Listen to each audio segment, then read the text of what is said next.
Bon dia, companyes i companys. Aquí tenim a Julio. Ha costat molt, pero aquí el tenim.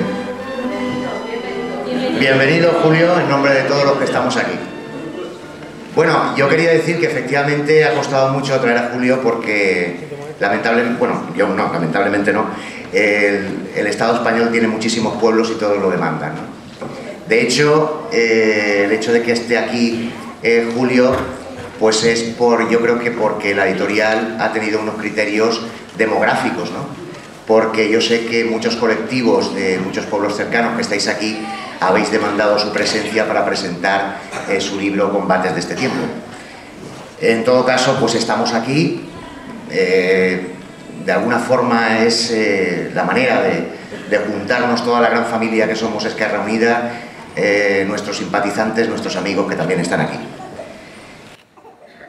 Yo creo que la lucha por el socialismo tiene dos patas. Y esas dos patas son la teoría y la praxis. Nosotros creemos desde el colectivo de Elche que no es posible la teoría sin la praxis o la praxis sin la teoría. La praxis la llevamos siempre, pero pensamos que es tan importante el hecho de hacer una concentración para protestar por las políticas antisociales y regresivas del régimen, es tan importante como traer a Julio para que nos hable aquí de las líneas a seguir. Porque él es un hombre que traza líneas a seguir, que no ha dejado ni un momento de trazarnos camino. Y es importante, es útil estar aquí para escuchar a Julio. No me voy a extender porque vamos muy cortos de tiempo y quiero que Julio pues, se extienda todo lo que se tenga que extender. Están con nosotros José Antonio Fernández Cabello y Ricardo González Mestre, que le van a preceder en la palabra a Julio. José Antonio Fernández Cabello es el coordinador local de Esquerra Unida en Alacant. Ha sido candidato a la alcaldía en la anterior legislatura y es además miembro del patronato de la Fundación Institut d'Estudis Polítics, que es la fundación gracias a la que está aquí Julio hoy con nosotros. Le seguirá Ricardo González Mestre, que es pintor y editor cordobés. Si en estos momentos hay un pensamiento alternativo y revolucionario, es el de Julio Arguita, que al mismo tiempo que nos dice la verdad, nos señala el camino, nos señala la esperanza, pero un camino que yo ya os adelanto que es camino de lucha colectiva al que tenemos que incorporar a miles de ciudadanos y ciudadanas si queremos derribar al régimen que ha establecido PP y PSOE y transformar esta sociedad capitalista injusta en otra sociedad que permita llegar al socialismo. Muchas gracias, os invito a escucharlo con atención y a que leáis su libro. Muchas gracias.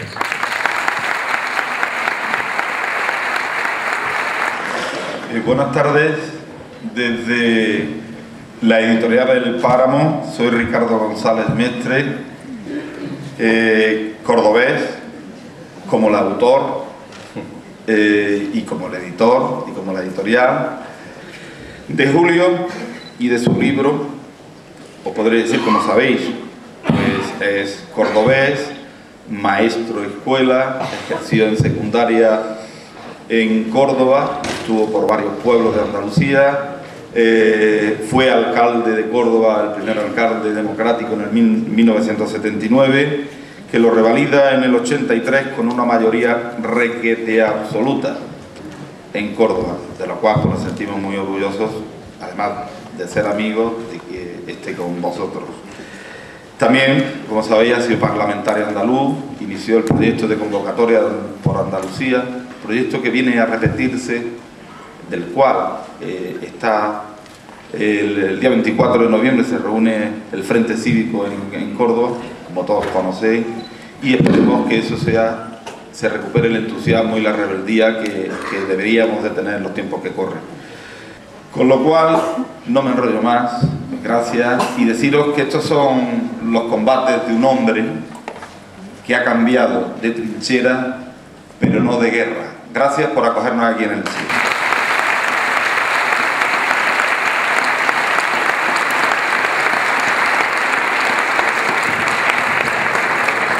Perdón.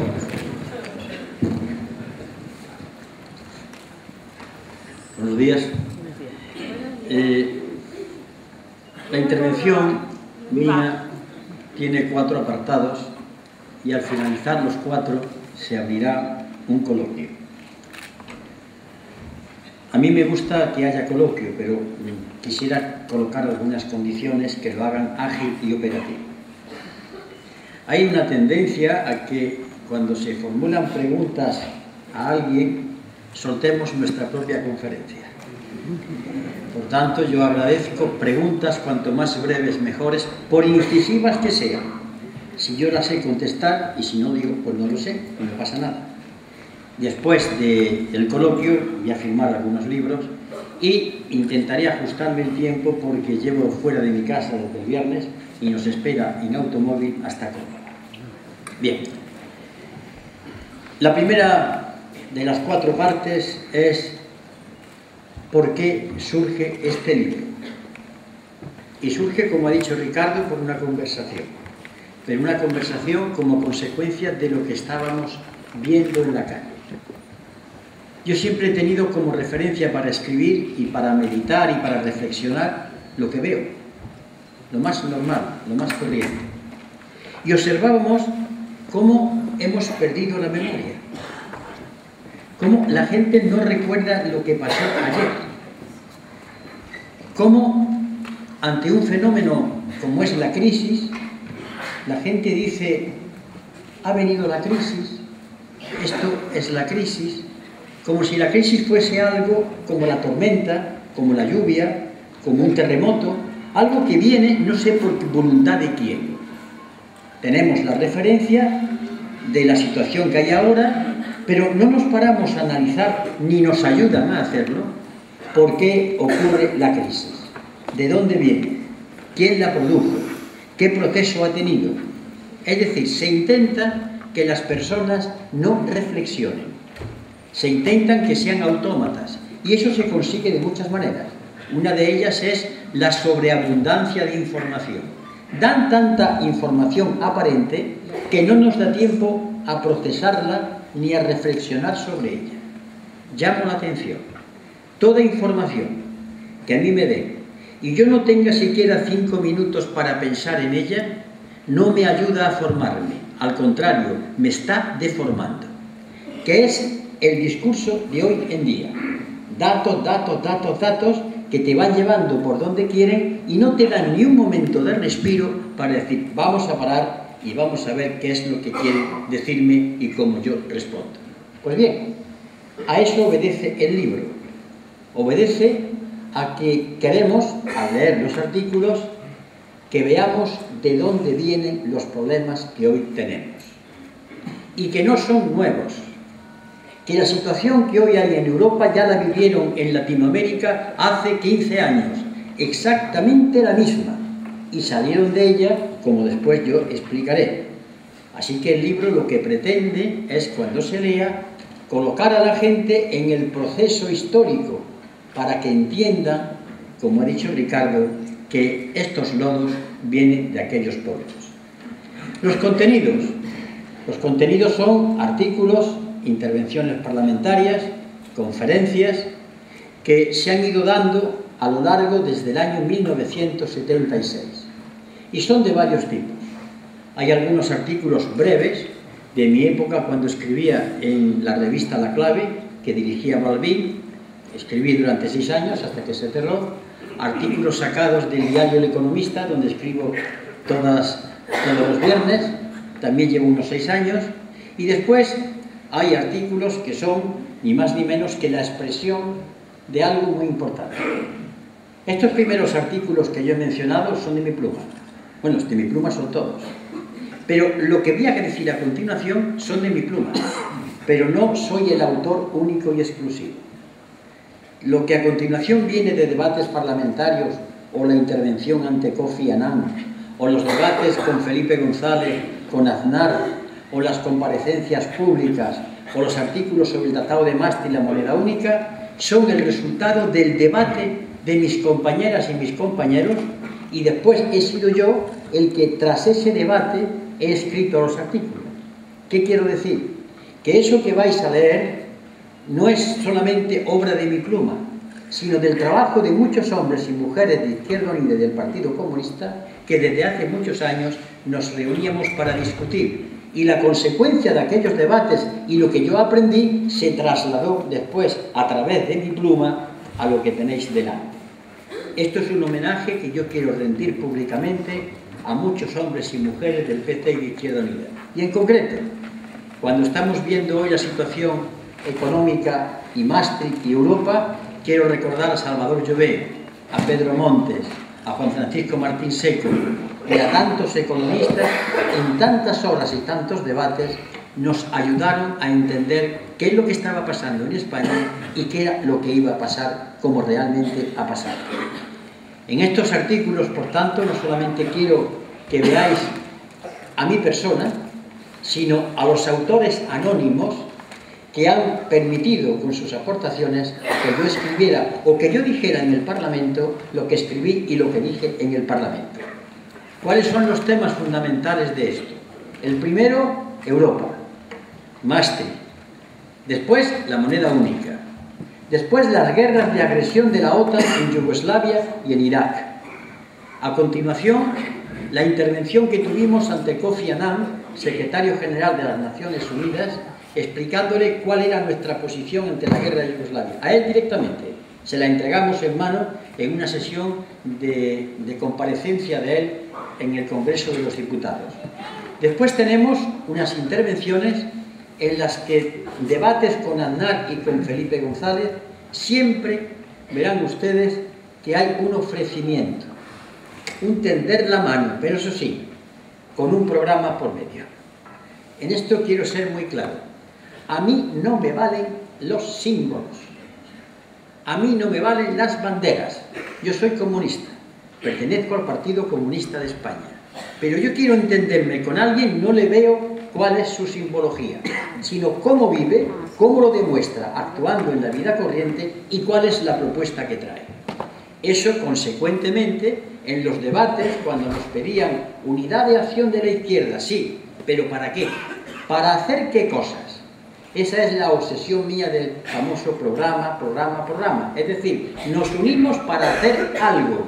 La bandera te la guardas ahora, porque lo que quiero ver yo es qué podemos hacer por nuestro pueblo en el terreno de lo concreto.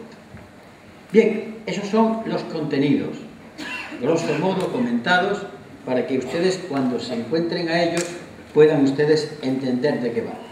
Pero no me resisto a hacer algo que he venido a hacer, de hecho, en Valencia y ayer en Alicante. Esto que está ocurriendo se había debatido ya. Permítame que les lea de uno de los escritos algo que nos va a hacer pensar. Después de un debate en el Comité Provincial del Partido Comunista de España en septiembre de 1977. Esta es la fecha de lo que voy a leer ahora. Calculen ustedes, son 23 y 12, 35 años. Después de un debate con mis camaradas, escribí yo esto. Por tanto, yo puse la pluma, pero mis camaradas pusieron los contenidos y lo que yo pude aportar. Leo. Está claro que la desaparición del régimen político fascista no arrastra necesariamente la del Estado burgués. Ahora estamos asistiendo a la consolidación del Estado capitalista a base de liquidar, más en lo accesorio que en lo fundamental, el régimen del cual el capital monopolista se sirvió en un momento dado de su desarrollo. Ahí está la clave de las frustraciones actuales. Para el elector medio, votar democracia significó votar contra el paro, la carestía de la vida, el caos económico y la corrupción. Cuando ha visto que los problemas a los que quiso conjurar con su voto no solo no han desaparecido, sino que se han agudizado peligrosamente, comienza a sentirse estafado.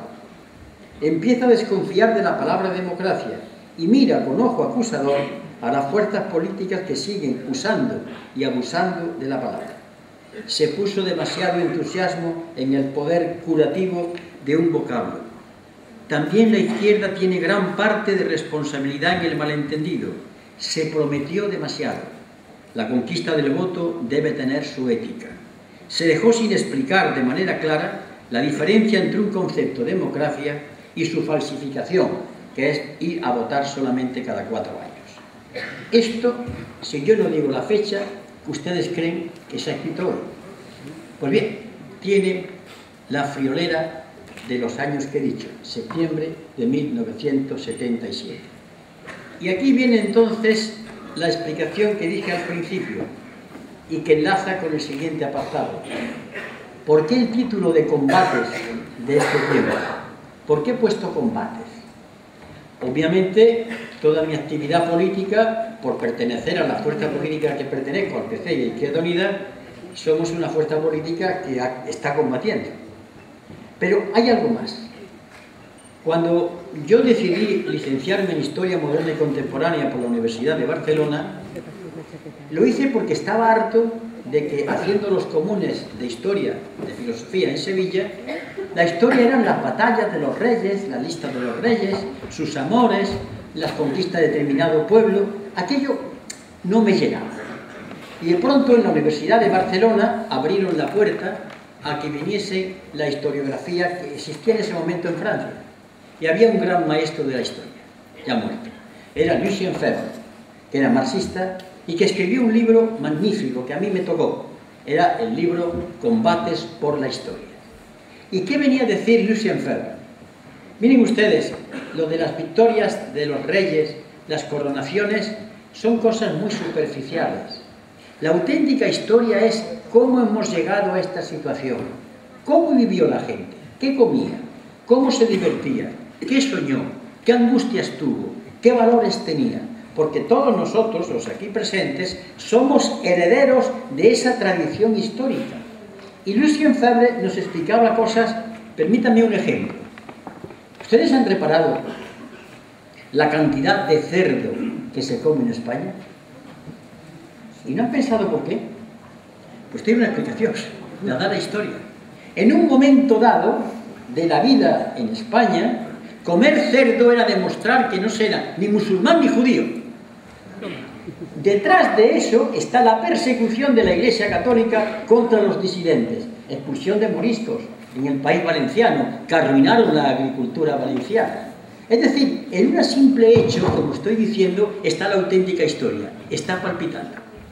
Pues bien, a través de estos hechos de la vida cotidiana, yo recupero la memoria, ahora entiendo lo que está pasando y ahora entenderán ustedes cómo la derecha golpea la memoria. La derecha no quiere que se piense, que se tenga memoria. Nos quita la memoria y sin memoria ni ustedes ni yo seríamos seres humanos. Seríamos cosas que hablan, que comen, pero no tienen entidad, porque ustedes son sus recuerdos de sus amores, sus desamores, sus angustias, sus tragedias, sus momentos de alegría, que han ido conformando en su memoria el vivir de hoy. Por eso recuperar la memoria, que es la tarea de la historia profunda, es ayudar a la gente de hoy para que pueda hacer las cosas mejor. En ese sentido, la historia no es el cuento del pasado, sino para entender el presente y moverse para luchar. Por eso se llama el libro Combates por la Historia. El cuarto apartado, en el cual me voy a detener un poco más, es hoy. ¿Qué cosas hay en el libro que puedan servir para hoy? Lo primero que hay que hacer es que nos sentemos un poco a pensar, ¿qué está pasando? ¿Qué está pasando ahora en nuestro alrededor? Y llega la primera iluminación producto de la razón. Estamos en una situación de extrema gravedad, en un estado de excepción económico, social, político, ideológico y ético. Y cuando digo ético, voy a empezar por lo último. Piensen ustedes en lo que pasa en el país valenciano, que pasa en Andalucía también, pero como estamos aquí, piensen ustedes que nunca ha habido tanto chorizo recorriendo, aunque lo digo que parece broma, lo digo con dolor. No ha habido tanto corrupto que además está en el poder porque lo sigue votando el pueblo. Es decir, esta experiencia terrorífica que me recuerda un momento de la historia de España cuando aquel rey Felón aquel rey bandido, el peor que ha habido de los reyes de España, que ya es decir, llamado Fernando VII, entra, acaba con los liberales, machaca las libertades, el pueblo de Madrid lo recibe diciendo ¡vivan las cadenas! Y muera la nación. Un pueblo que bendice al que lo aplasta, al que le quita lo que hay, las libertades, las ganas de luchar. Esa expresión del pueblo de Madrid, ¡vivan las cadenas!, es para mí la expresión de hoy cuando la gente está dando a las drogas.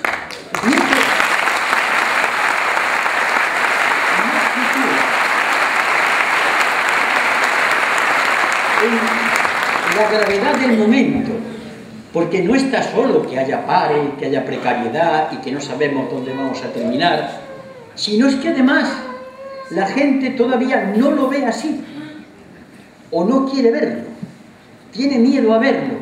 La gravedad no es solamente que tenemos una economía arruinada, que como diré después, esto así no tiene ninguna solución, y que además no la va a tener de seguir así, y que la deuda no se puede pagar jamás, nunca.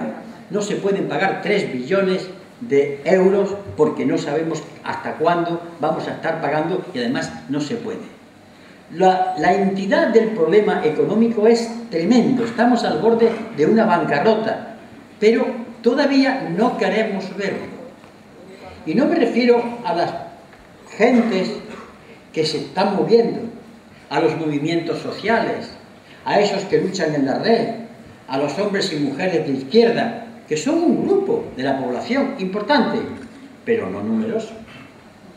La inmensa mayoría está, como dijo el presidente Rajoy, cuando nos manifestamos por las calles, son más los que se quedan en su casa. Es verdad.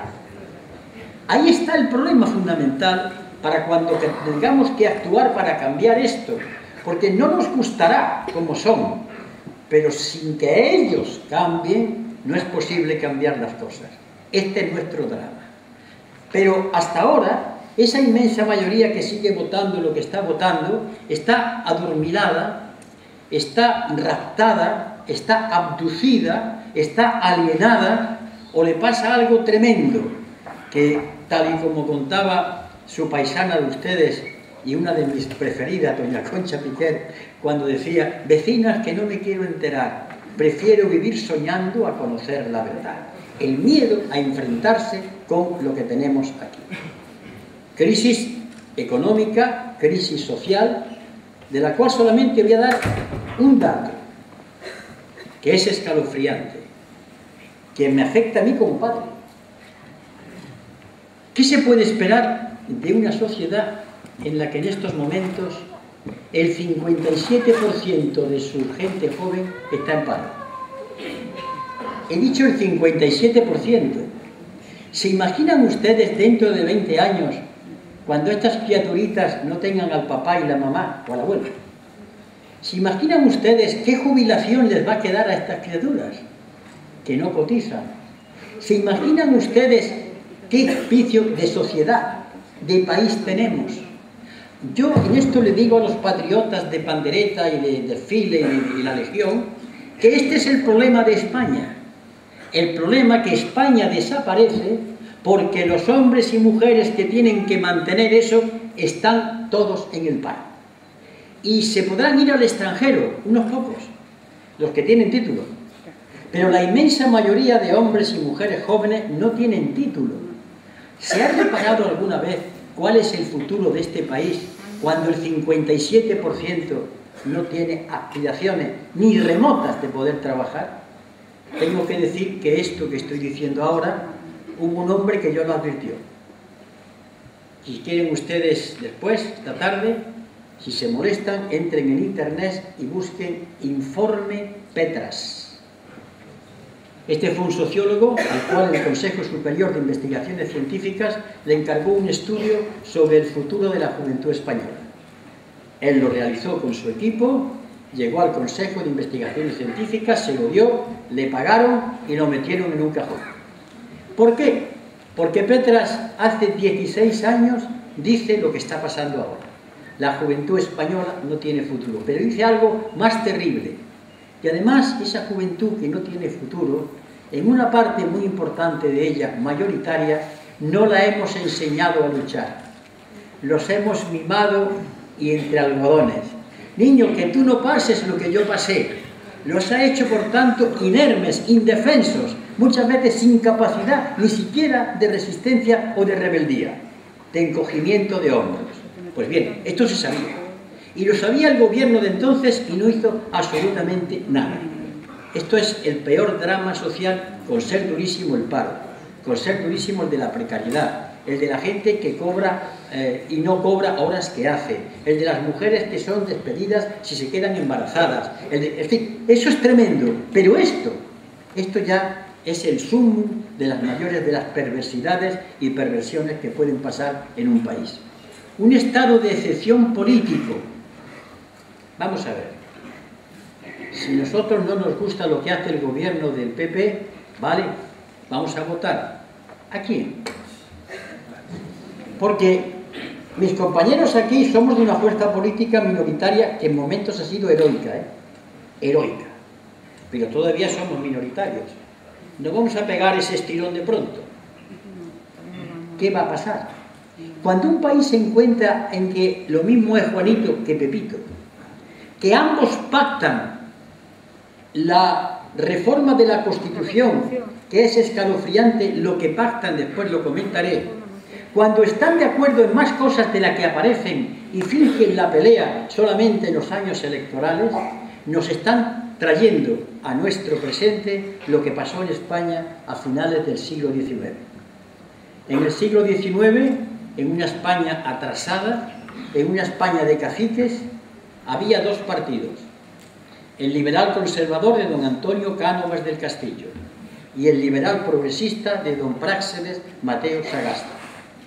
Y se cuenta la anécdota que explica mejor que yo, porque visualiza lo que quiero decir. Se cuenta que Alfonso XII, en el lecho de muerte, estando allí María Cristina, su mujer y futura regente, embarazada ya del que sería Alfonso XIII, dice: Cristinita, dijo una cosa que no puedo contar, sino lo diré en privado, porque nos subiría los colores. Pero tú sabes que tú, de Cánovas a Sagasta, de Sagasta a Cánovas, aquellos dos hombres se repartían el poder, fijaban cuándo iban a ir las elecciones, hacían como que se enfrentaban en las cortes, pero hacían exactamente la misma política, con algunas diferencias.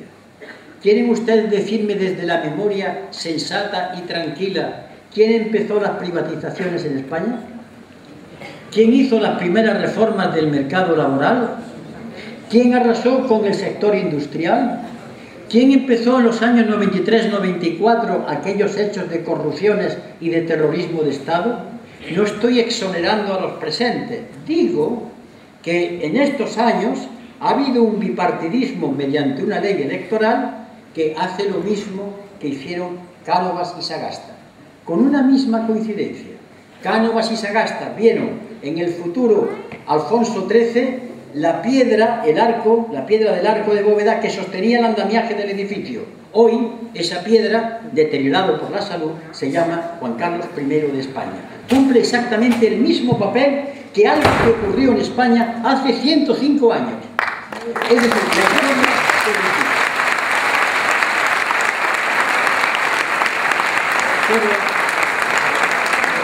el estado de excepción político es también un estado de excepción ético.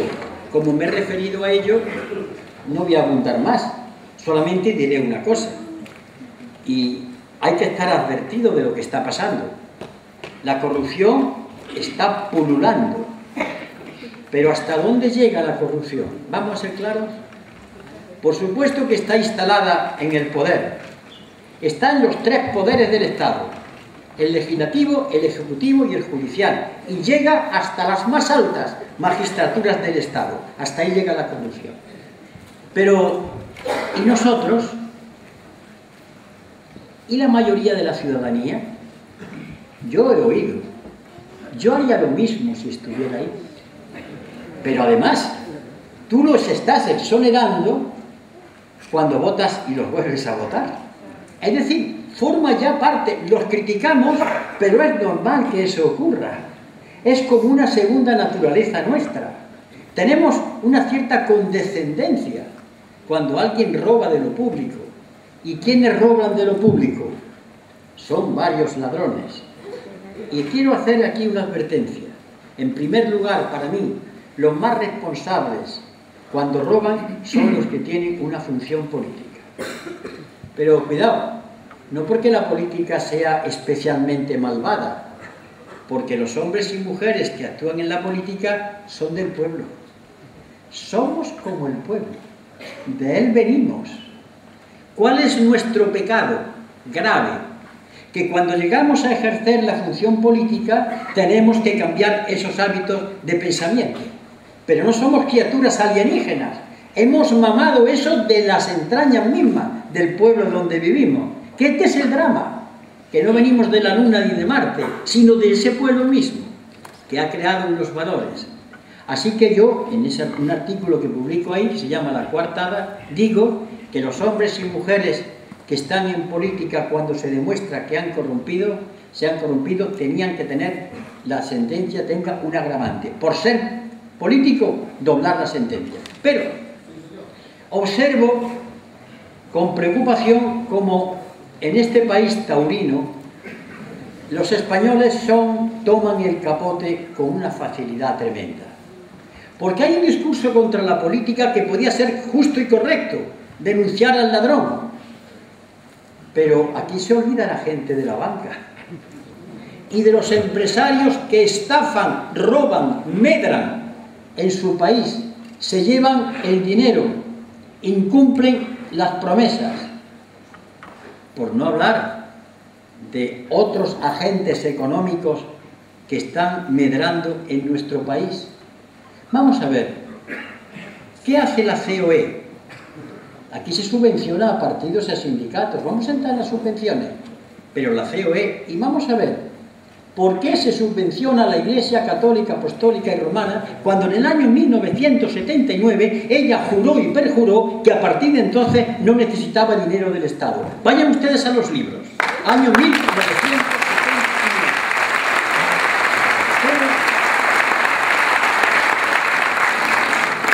Enseñan el capote los partidos políticos, y atención a eso, repito, soy partidario de que se depuren las responsabilidades de los políticos que delinquen, pero cuando el pueblo entra a atacar a los políticos y no también a los otros, está siendo toreado. Gaoneras, chicuelinas, manoletinas, farolas, pases de pecho, y entra una y otra vez.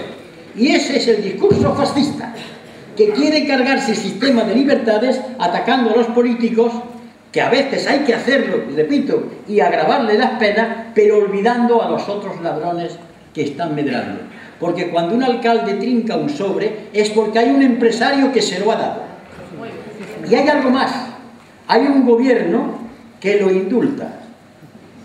Ya es hora de que se vaya sabiendo que cuando a Botín lo quieren encausar un fiscal, porque se ha demostrado que ha engañado metiendo en listas de presuntos favorecidos por él a cadáveres, a gente muerta, cuando el fiscal quiere procesarlo, doña María Teresa Fernández de la Vega, vicepresidenta segunda del gobierno, hace que eso no puede lugar. O cuando el último acto del gobierno del Partido Socialista Obrero Español es indultar al corrupto presidente del Consejo de Administración del Banco de Santander. O no hablemos del Partido Popular en los 70 casos de indulto a ladrones. Además, con una literatura, que no tengo aquí el texto exactamente, pero que es chocante, como un magistrado puede escribir lo siguiente. Se condena a un alcalde y a unos concejales del pueblo del Valle de Abdelajís. Eso está al lado de Antequera. Y se les condena porque han otorgado licencias de manera ilegal. Es decir, han cogido terreno de labrantice aquí a construir. Claro, a continuación se menciona que ya he puesto la mano para hacer eso. Se les condena y se les indulta. ¿Y saben ustedes las razones del indulto? ¿Qué juez escribiría eso? Hombre, hay que tener en cuenta que son personas que han sido movidas por impulsos benéficos para que los constructores puedan hacer sus viviendas. Esto es así, está escrito. Cuando eso llega a este extremo, es que estamos ante un estado de excepción moral y ético. En cuanto a ideológico, no digamos el despiste en las organizaciones políticas, no digamos la confusión, la mezcla, el desnorte. Estamos, por tanto, en un momento de excepcionalidad, de gravedad extrema. Y bien, ante eso, ¿qué podemos hacer?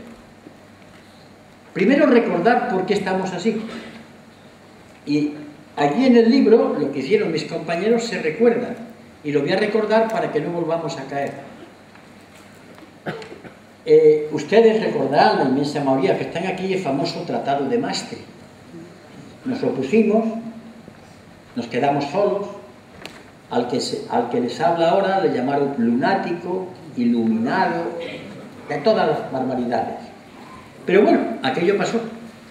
¿Qué tenía el Tratado de Maastricht que las distintas fuerzas políticas aprobaron y los dos sindicatos mayoritarios que cayeron incautamente en la trampa y parece ser que todavía no se han dado cuenta? Pues tenía tres cosas. Por el Tratado de Maastricht se decía que los gobiernos, cuando tienen que pedir un préstamo para hacer obras, carreteras, ferrocarriles, hasta entonces podían acudir al Banco de España o el gobierno francés al Banco de Francia, porque era el gobierno, era el Banco Nacional. Y estos bancos prestaban al 0,5%, al 1%, muy pocas veces al 1,5%. Pues el Tratado de Maastricht dice, no, a partir de ahora los bancos centrales no pueden prestarle a los gobiernos. Y dicen los gobiernos, ¿y a quién le pedimos prestado el dinero? A la banca privada. Consecuencia, año 2011. La diferencia entre lo que ha pagado el gobierno español a la banca privada, con los tipos de interés al 6,5%, y lo que podía haber pagado a la banca pública, Banco de España, por lo mismo, han sido 40.000 millones de euros. Tratado de Maastricht. Pero hay otra cosa del Tratado de Maastricht. El Tratado de Maastricht, cuando nosotros, y hay políticos que dicen hay que acabar con los paraísos fiscales, y defienden el Tratado de Maastricht que prohibir los paraísos fiscales. Por tanto, ese doble lenguaje de que hay que acabar con los paraísos fiscales y a continuación decir que se tiene un discurso europeísta, simplemente es un timo para incautos. Pero hay algo peor, y digo tres cosas, digo tres cosas porque no tengo tiempo para mucho. El Tratado de Maastricht, ratificado después el Tratado de Lisboa del año 2007, pone como norma de obligado cumplimiento un determinado tipo de gastos en armamento. Obligatorio. No es de extrañar que la pobre Grecia, ya saben ustedes cómo está, resulta que en porcentajes es el país que más gasta en gastos militares de toda la Unión Europea, Grecia. Y así que no les extrañe que está flotando en España unos 30.000 millones de euros por compra de un armamento que todavía no se ha pagado militar y que el alto Estado Mayor del Ejército dice que no sirve absolutamente para nada. ¿Por qué se compró un armamento inútil? Pues ustedes lo pueden ver leyendo las personas que están en el Consejo de Ministros y vean las vinculaciones a los fabricantes de armamento. Alguien puso el cazo, se compran armamentos porque a alguien le interesa, pero además armamentos no solamente estos inútiles, es menester saber que cuando compramos armamento fundamentalmente americano, aparte del negocio que hacen los americanos y alguien más que está de intermediario, los armamentos hoy, desde un tanque o un carro de combate hasta un avión o determinados lanzamisiles y un largo etcétera, sobre todo en la marina, obedecen a cuestiones, a unos mandos de tipo de ordenador, a robótica, que necesitan de un chip, de una clave, la cual se la reserva a los americanos. Es decir, que en un momento determinado, si Estados Unidos no está de acuerdo con determinada operación militar, deja en chatarra a todo ese brillante material de desfile. Esto hay que decir, para que sepamos qué es lo que se esconde detrás de estas cosas. Dirán ustedes, esto no lo he visto en la prensa, y lo van a ver, pero aparece. Aparece en otros lugares, alternativos, en algunas revistas especializadas, en las conferencias que da un economista, en las informaciones que da un militar de manera vergonzante de tapadillo, pero que da... Es decir, esto está existiendo. Pues bien, si el Tratado de Maastricht era así, pues ya saben ustedes por qué estamos así. ¿Y el euro? ¡Qué bien! El euro, total, si el euro, un euro que es 20 duros. ¿Ustedes no lo han oído?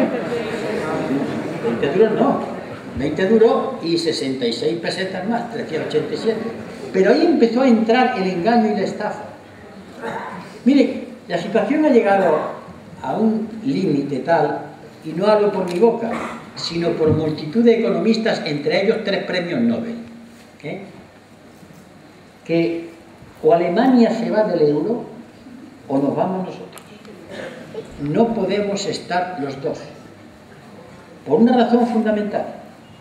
Cualquier estudiante de primero de económicas, de la facultad de económicas más mugrosa del mundo, sabe perfectamente que para tener una moneda única, común, hay que tener primero una unidad política.